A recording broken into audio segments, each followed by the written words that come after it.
orang ingin menjadi baik, tapi tidak kunjung baik. Banyak orang ingin berubah, tapi tidak kunjung berubah. Kenapa saudara? Karena ada sifat dasar yang disebut sebagai sinful nature. Sifat dasar. Sifat dasar kita itu pada dasarnya sudah jatuh dalam dosa. Jadi kalaupun kita tidak diajarkan bagaimana berbuat dosa, dengan otomatis kita pasti akan berbuat dosa. Orang tidak perlu diajarkan bagaimana mencuri, bagaimana berbuat jahat, otomatis dia melakukan apa yang jahat. Karena apa? Didorong dari dalam. Ya. Bukan hanya saya, pasti banyak di antara saudara yang pasti punya pengalaman. Pengalaman itu berbicara tentang kita sulit berubah. Sulit berubah dari sifat dan kelakuan yang jahat. Yang nyata-nyata orang saya tahu itu tidak berkenan di hadapan Tuhan. Tapi terus orang lakukan, perbuat, orang hidupi. Ya, tidak kunjung berubah.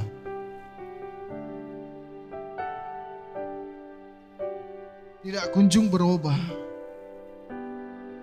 Dari tahun ke tahun, dari hari ke hari tetap sama. Dari minggu ke minggu orang dengar kebenaran tetap sama. Kenapa?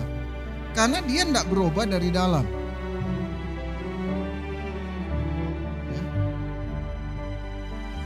Tidak usah kita bicara tentang firman. Aturan dalam kehidupan sehari-hari kita saja banyak yang kita langgar. Aturan sehari-hari. Aturan sehari-hari itu apa? Aturan hukum, aturan lalu lintas, aturan bermasyarakat. Banyak yang orang langgar. Kenapa orang langgar? Ya karena memang kita punya sifat dasar yang jahat. Nah, itu yang perlu kita robah. Bagaimana cara merubah? Tidak bisa dengan kekuatan kita sendiri. Untuk merubah sifat yang jahat, sifat yang tidak benar. Pertama ya kita mesti sadari dulu. Kalau dia tidak sadar ya bagaimana dia bisa berubah? Tidak mungkin. Kita mesti sadar. Pertama ya sadar. Cuma yang jadi masalah manusia itu sulit sadar. Biasanya nanti kalau sudah ada masalah, kalau sudah ada persoalan, kalau sudah ada bencana, malapetaka, baru sadar.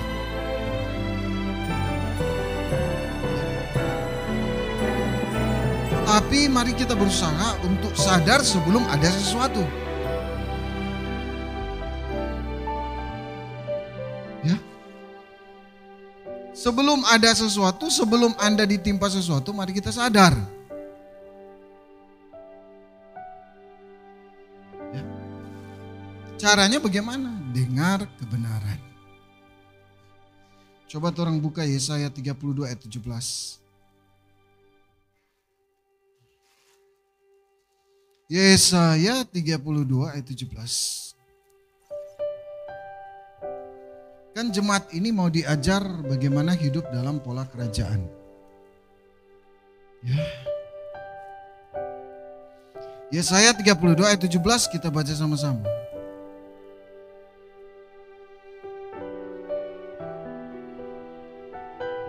Oke. 2, 3. Di mana ada kebenaran, di situ akan tumbuh dan akibat kebenaran.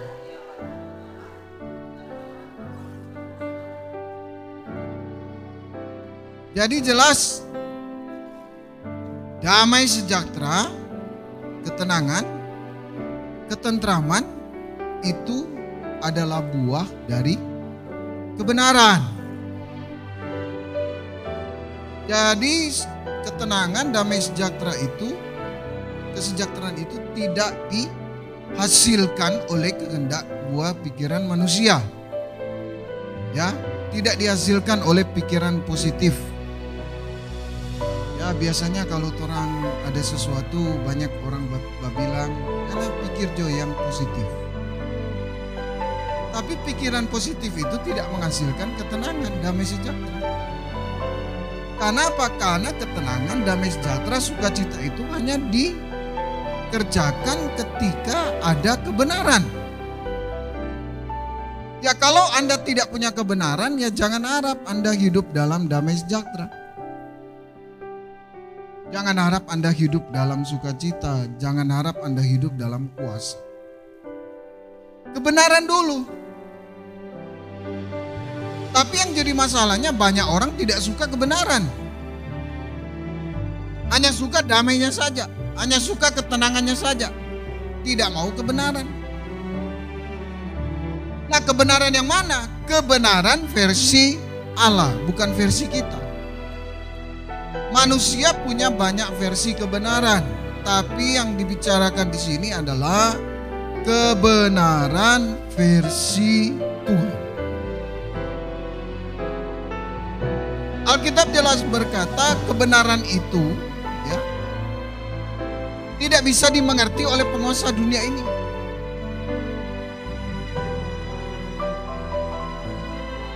Dan Yesus pernah berdoa di dalam Injil Yohanes, kuduskanlah mereka dalam kebenaran, karena firman-Mu adalah kebenaran. Nah, jadi kebenaran yang kita bicarakan di sini adalah kebenaran firman. Apa saudara? Kebenaran firman. Bukan kebenaran yang lain. Banyak orang tidak suka. Banyak orang suka menyanyi lagu rohani, yes. Banyak orang suka ibadah, yes. Banyak orang suka ke gereja, yes. Banyak orang suka kebenaran, tidak. Justru karena kebenaran Yesus disalibkan. Itu yang jadi masalah. Manusia tidak suka kebenaran. Manusia hanya suka buah dari kebenaran, tapi manusia tidak suka kebenaran. Kenapa manusia tidak suka kebenaran? Ya karena kebenaran itu berlawanan dengan sifat dasarnya. Manusia pada dasarnya sudah jatuh dalam dosa, sehingga manusia lebih suka kejahatan dari kebenaran. Makanya Alkitab jelas berkata pada hari-hari terakhir banyak orang akan jadi jahat, bukan jadi baik. Iya kan? Sudah dikatakan Paulus kepada Timotius. Pada hari-hari terakhir, pada akhir zaman, manusia akan mencintai dirinya sendiri dan menjadi hamba uang dan seterusnya dan seterusnya. Anda bisa baca itu. Jadi manusia itu ke depan tidak akan menjadi lebih baik, tapi menjadi lebih rusak. Manusia akan egois, manusia akan cinta dirinya sendiri, manusia akan cinta uang. Kenapa? Karena dia berpikir uang itu memberi dia damai, memberi dia kepastian, memberi dia kebanggaan, memberi dia pegangan. Orang tuh kalau ada uang, waduh, ya kalau dia banyak uang, dia rasa aman. Padahal kita tidak tahu apa yang akan terjadi dalam hidup kita 5, 10, 15, 20 menit ke depan. Ya kan, ada pendeta yang sambil dia sementara berkhotbah tiba-tiba tabanting, selesai. Kita tidak tahu. Mungkin juga saudara misalnya pulang dari tempat ini tiba-tiba di tengah jalan pusing, tahu-tahu sudah selesai. Apa saudara tidak takut?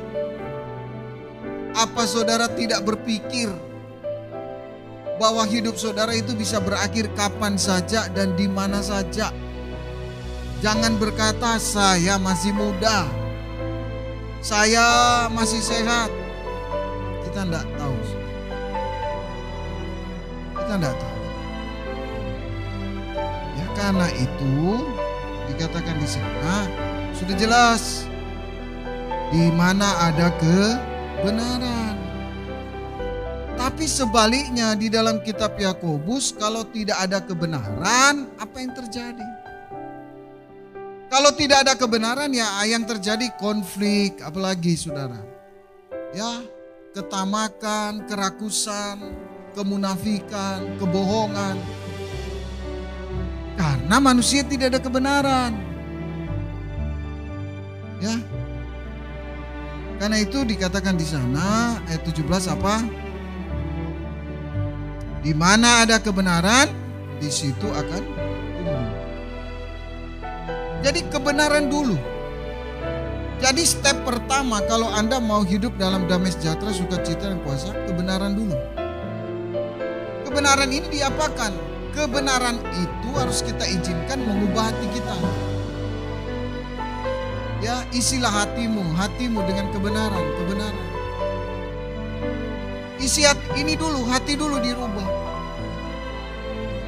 Karena kalau hati berubah, semua pasti akan ikut berubah. Jadi hati dulu ini yang penuh kebenaran. Jangan simpan kebohongan di dalam hati saudara. Karena tahukah saudara, kalaupun kita punya niat hati yang jahat, kalaupun kita punya sikap hati yang busuk, ketika kita berdoa mendekat kepada Tuhan, kita tidak diterima. Sekalipun Anda menyanyi lagu rohani dengan bagus, dengan baik, suara Anda merdu, suara Anda bagus, dan musiknya bagus, pakaian Anda bagus, Anda menyanyi lagu rohani, tetap Tuhan itu menilai hatimu.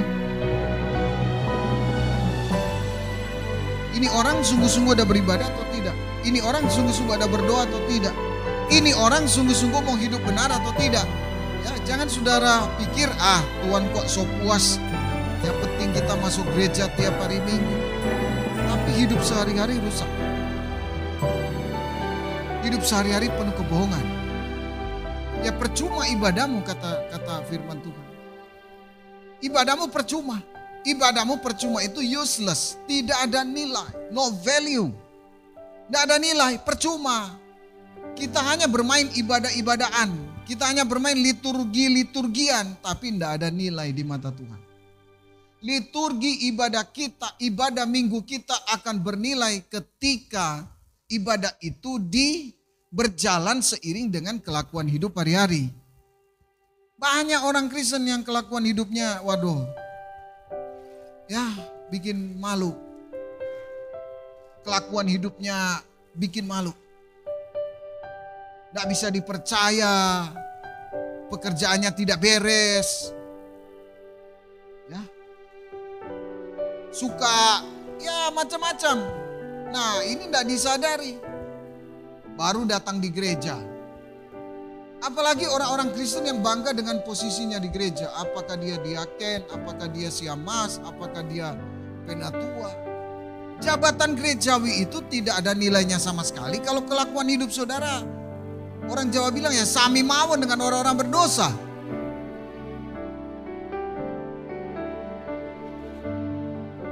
Mau bangga apa Anda sebagai siamas? Mau bangga apa Anda sebagai penatua?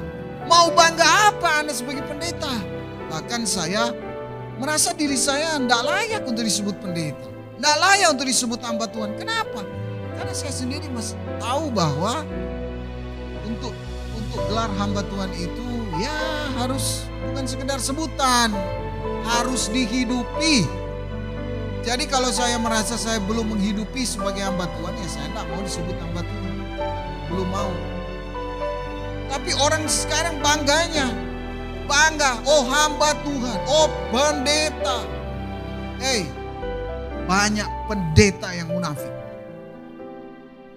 Banyak pendeta yang mata duitan.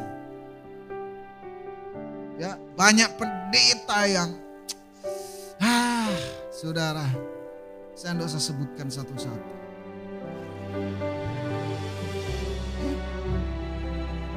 Apa yang kita mau banggakan?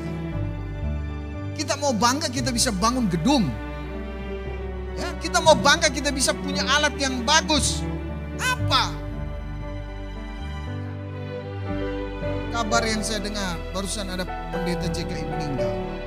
Punya gereja besar, punya nama, punya jemaat ribuan, ditinggalkan begitu saja. Kenapa? Karena yang punya jemaat itu bukan kita, Tuhan. Yang punya gedung ini Tuhan, ini hanya sebagai sarana. Tapi tugas utama pendeta gembala itu adalah bagaimana dia membina jemaat supaya menjadi dewasa dan hidup dalam pola kerajaan Allah. Karena selama ini kan Anda hidup dalam pola dunia. Cuma makan, minum, yang Anda pikirkan cuma makan, minum, dan sebagainya. Anda tidak pernah berpikir sorga. Berapa banyak dari saudara yang satu minggu ini berpikir sorga? Kan tidak ada. Bukan tidak ada. Mungkin cuma 1-2 orang. Ya. Saya sendiri selama seminggu ini cuma 1-2 kali kita berpikir sorga. Seharusnya setiap saat orang pikir sorga. Karena memang kesanalah kita akan pergi. Tapi saudara berkata, apa le sorga. So pasti kok orang masuk sorga. Anak begitu percaya diri. Hati-hati bro. Alkitab jelas berkata di hari-hari terakhir banyak orang akan datang kepada Tuhan dan berkata, aku sudah berbuat demi namamu, mengusir setan demi namamu. Saya heran juga kalau ada hamba Tuhan yang melakukan mujizat, orang tak heran-heran. Tapi orang tak heran-heran, wih hamba Tuhan hebat ini ya, di jalan-jalan menyembuhkan orang.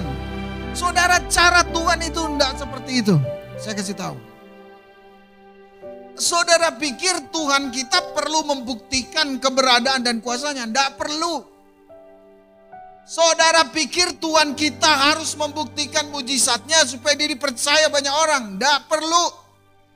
Tuhan yang kita sembah, kalaupun orang mau percaya kepadanya atau tidak, dia tidak pusing. Mau percaya, mau nyanda ya tidak usah. Ya, itu Tuhan kita. Tuhan kita tidak perlu dibela.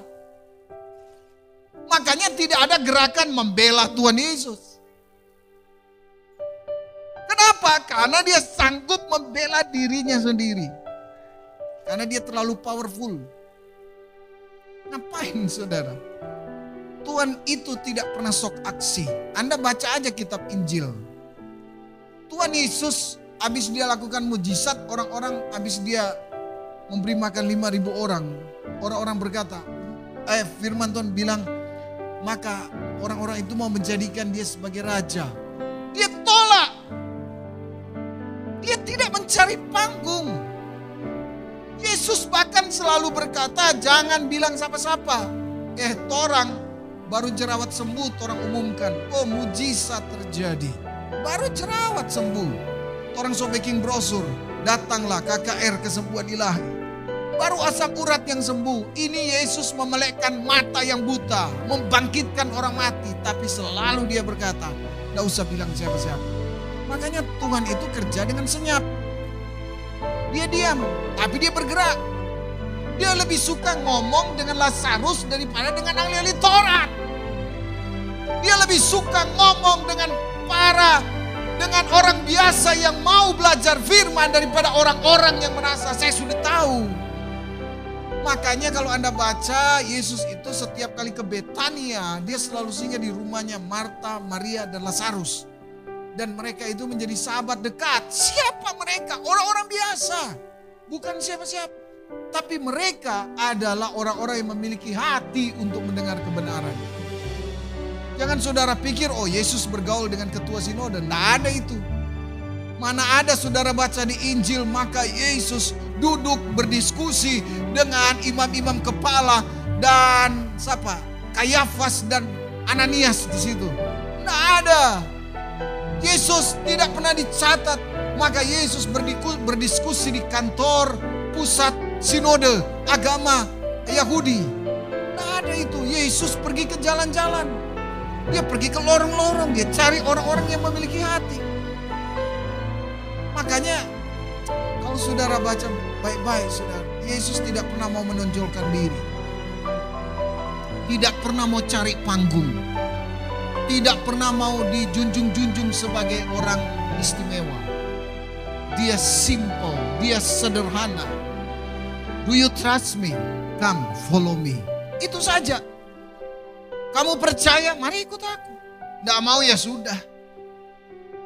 Waktu dia berkata, inilah daging yang turun dari sorga. Inilah roti yang turun dari sorga.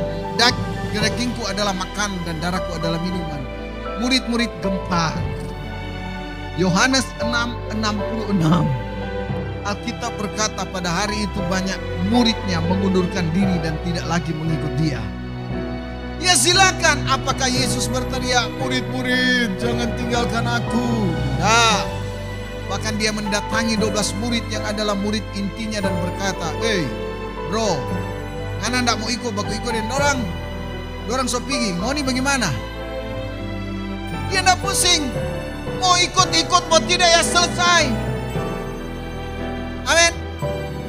Tuhan tidak pernah mengemis untuk menjadi pengikutnya. Dan dia tidak cari pengikut, tapi dia cari murid. Oh, nada amin. Dia tidak cari pengikut, dia cari murid.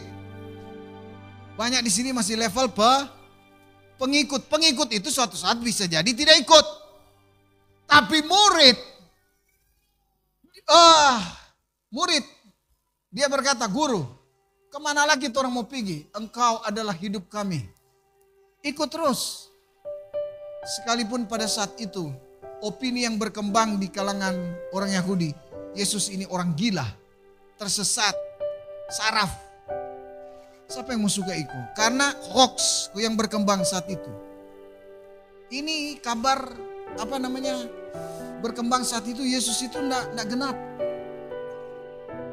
Masa dia bilang dia turun dari surga? Masa dia bilang dagingku adalah makanan, darahku adalah minuman?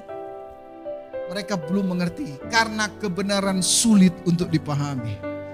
Karena itu Alkitab berkata ketika Tuhan membuka pikiran mereka, maka mereka mengerti kebenaran. Kalau kebenaran itu disingkapkan kepada saudara, saudara akan berkata, "Wow, ini kotek DP maksud." Tapi mengapa ketika saudara baca Alkitab, ya saudara tidak menemukan mutiara. Saudara hanya menemukan huruf-huruf mati yang saudara pikir tidak ada hubungannya dengan hidup saudara hari ini. Tapi kalau Tuhan bukakan hati, mata saudara, Anda akan melihat. Dan Anda akan punya damai sejahtera. Ya, damai sejahtera itu bukan berarti tidak ada masalah. Masalah tetap ada, persoalan tetap ada. Tapi kok kita ada damai? Tapi kok kita ada sukacita? Tapi kita ada ketenangan. Kenapa ada ketenangan? Karena di sana ada kebenaran. Makanya jangan isi pikiranmu, hatimu dengan kedustaan atau kebohongan. Jangan. Setan berusaha untuk mengisi pikiran, hati saudara dengan kebohongan. Tapi isilah hatimu dengan kebenaran. Caranya bagaimana? Pertama, sediakan waktu untuk bersekutu dengan Tuhan. Nah, itu yang pertama. Bagaimana caranya kita mengisi hidup kita dengan kebenaran? Yang pertama, sediakan waktu setiap hari untuk bersekutu dengan Tuhan dan membaca Alkitab. Siapa yang di sini tiap hari baca Alkitab? Ya, pendeta tidak usah angkat tangan. Pasti ya. Tapi jemaat Tuhan, siapa di sini yang membaca Alkitab, berdoa tiap hari? Siapa di sini puji Tuhan? Siapa di sini yang bangun pagi-pagi? Disediakan waktu. Kalau Anda punya waktu untuk kerja, kalau Anda punya waktu untuk makan, ya, jangan saudara pikir waktu untuk kerja atau makan itu lebih penting dari waktu bersekutu dengan Tuhan. Salah. Waktu bersekutu dengan Tuhan itu jauh lebih penting. Amin. Coba saudara pikir, seandainya Tuhan izinkan saudara stroke, mau kerja apa kan? Halo? Kalau Tuhan izinkan karena stroke, karena tidak bisa bangun, mau kerja apa? Coba, mau apa? Paling cuma dalam hati, Tuhan tolong. Tuhan lagi yang jadi sasaran. Tuhan tolong. Makanya apa? Sediakan waktu untuk apa? Bersekutu dengan Tuhan. Kapan? Lebih baik pagi-pagi sebelum melakukan aktivitas. Jam 5, jam 6. Setengah jam, 1 jam. Lebih bagus kalau lebih dari itu. Gak usah. Kalau memang belum sanggup 1 jam, ya setengah jam, 30 menit. Berdoa, menyembah. Caranya bagaimana? Ya simple. Datang 40 menit. Gak usah datang dengan bahasa-bahasa yang bombastis. Oh Tuhan pencipta langit dan bumi. Tuhan bilang kita so tahu. Dari dulu juga orang bilang begitu ke kita. Nggak usah yang begitu-begitu. Datang dengan simple Tuhan. Terima kasih untuk pagi ini kita masih boleh bangun. Anda mau pakai bahasa Manado boleh. Tuhan mengerti. Tuhan, sebelum kita melakukan aktivitas panjang hari ini, kita mau menyembah Tuhan. Dan kiranya Tuhan berbicara pada kita apa yang kita mesti lakukan.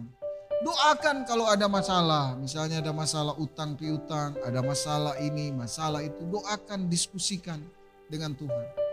Nanti Tuhan bicara.